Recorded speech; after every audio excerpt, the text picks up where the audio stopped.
gaan Mark fucking Lamia interviewen. Dat is de top dog bij Treyarch. Die Call of Duty Black Ops 2 maken. Vet. Ja, dat is heel vet.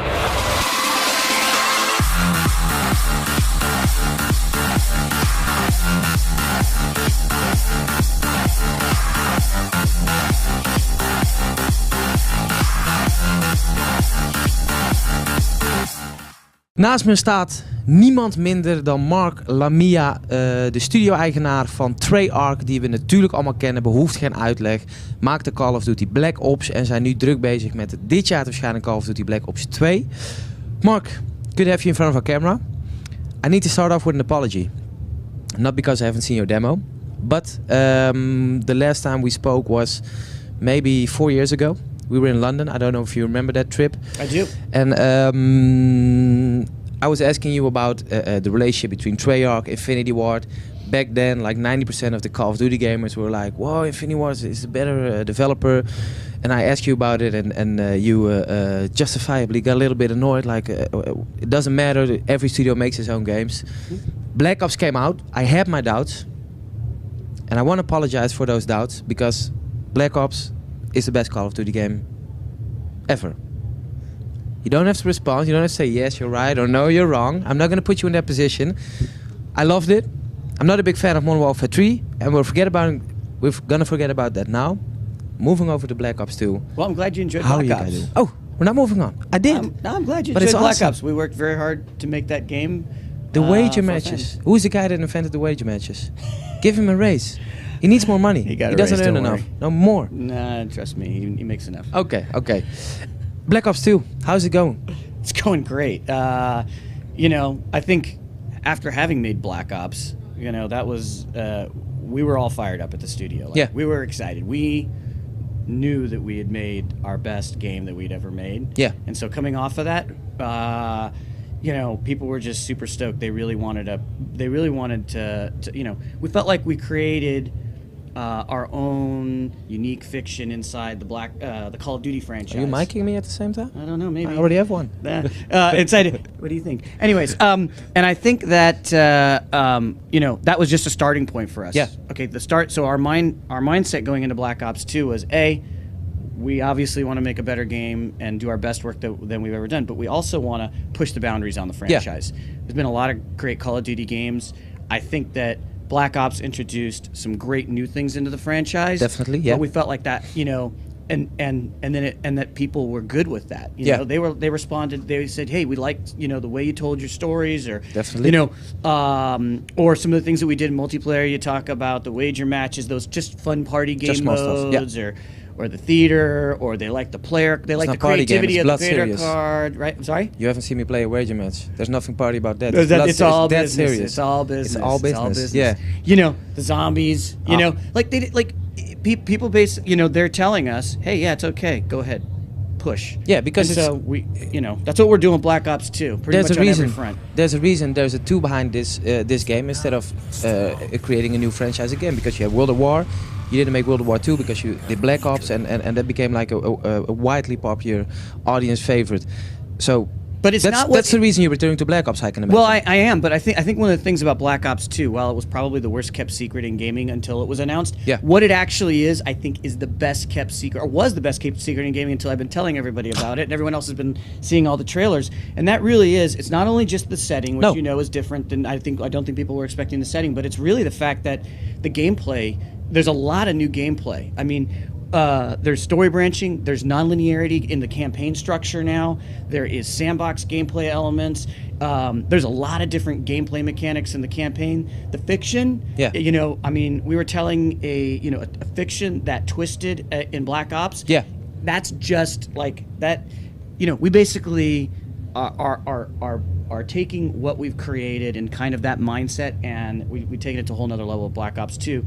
And I think, for us as creators, the hard part about that, of course, is that we know people have told us that they love what we just gave them. Yeah, definitely. Right? And so you have to retain that, but yet I think they're also telling Bring us new stuff. that we want to bring new stuff. And so we got to find that right balance. Because that's the thing, Call of Duty, millions and millions of gamers buy it. Everyone's psyched about it. Everyone's playing it online, but also there's a lot of critique about the series, not inventing enough. So you guys made a bold choice. Besides all the stuff you just said with the sandbox gameplay, the non-linearity, you also made the decision, which is for Black Ops, I think, a bold decision going into the future, partially. How was that decision made? Was it for you guys an easy one? For us internally, it was actually a fairly easy one. We basically wanted to take on a new era that we had never worked in. It was a new challenge for us. We'd always taken on an era that had a historical setting, and what we do when we create those historical settings. And so let me just tell you a little bit about how we come up with our fiction, not just our story fiction, but like how we deal with our web, everything in the game, right? The world. We do the research on the history because we've always done this historical context, right? Which means we become subject matter experts. We talk to experts, real, historians, or we read the books, we see the movies, everything. We consume all that, right? It was a unique challenge to go into the future because, of course, there's no history. There's no history, right? But so what do? But we followed the same guide rules. We said, listen, when we create Black Ops 2, we're sitting here at E3 in the year 2012, and what happened in the past, because part of this game is going to take place in the full war. Like it's a quarter, right? A quarter of the game about. It's about a third or a quarter of the game. The game's not done, but I'd say about a third of the game. That happened in the past, and we're going to tell you about the Black Ops missions that you don't know about, the history you don't know about. I think that's kind of the fun part of the fiction, right? And gives us some of that creative license in there. Then in the future, what we want to do is we want it to be.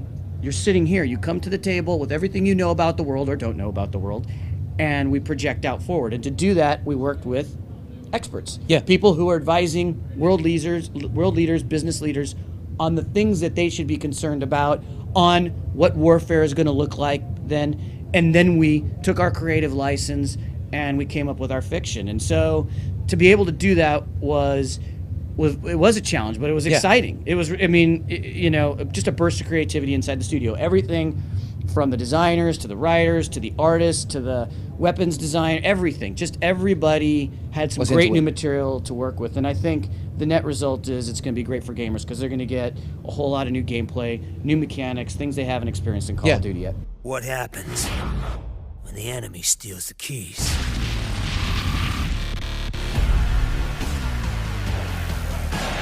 Things they built to keep us safe are turned against us. You're using the future as an instrument to bring new gadgets, new gameplay, that kind of stuff. And it was an obvious decision to make, you say, for everyone in the studio. Well, it was once we... And for Black Ops. Yeah, when we decided to do that and to do this, like, inside the studio, it wasn't a very... it was like, we want to do this. It wasn't... We wanted to push on pretty much every front, and we wanted to tell this sort of generational spanning story. We wanted to, tell the story, a story of a three-dimensional villain, which we're going to be able to do. We're going to be able to tell about his origin story, and you're just going to level up everything in Black Ops 1. That's what you're trying to do.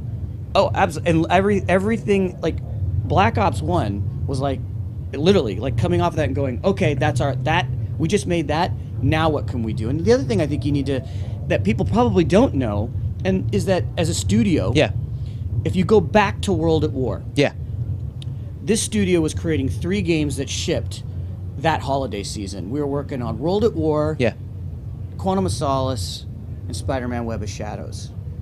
After that, for Black Ops, everybody was on Black it. Ops. Everybody. It was great to work on those other franchises, but now we're just going to focus on Call of Duty.